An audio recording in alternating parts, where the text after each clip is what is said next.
with Sympathy Gifts and Keepsakes. We're an online boutique that sells memorial and keepsake gifts to help you remember your loved one. And I wanted to share my experience with loss with you to hopefully give you some insight guidance. When I was 28 years old, I lost my mom unexpectedly, and it was a rough experience. It was tough to get through, especially because I was an only child and I had lost my father when I was 4 years old, and also had some other losses in my life too. When I first lost my mom, I was in shock, probably like many other people, because you don't really expect that it'll happen to you when there's really no reason you should think that, but that's what we expect. And plus, since I had lost my father when I was 4, I pretty much was like, I'm safe. There's no way I'm going to lose a parent. I'm already down one parent. So yeah, it was just more disbelief.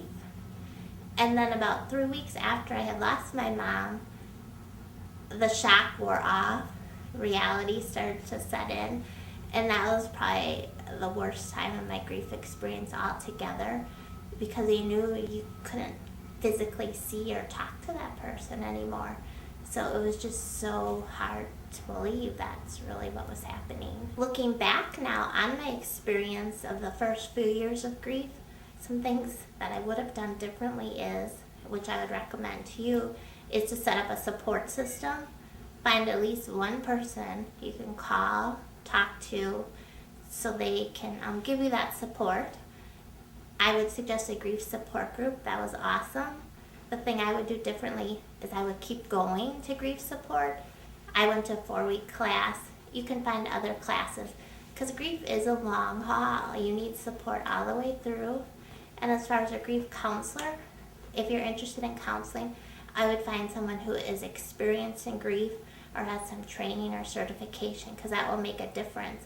And I think that's why I left the counselor so soon, is because that particular person wasn't able to help me.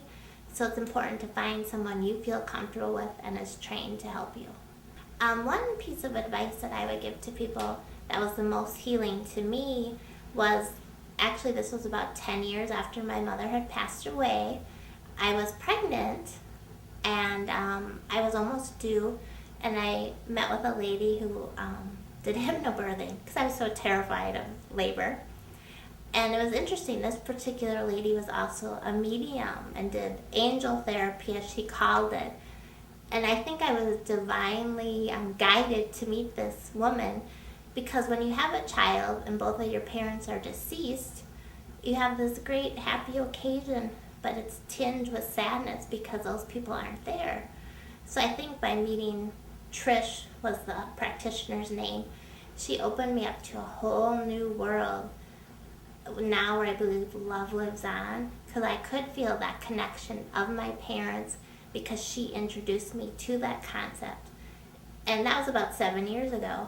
And since then, I've really studied a lot of holistic healing, and now I train other practitioners in healing methods. Because I've had such a long journey, I've been able to determine for myself what helped me heal.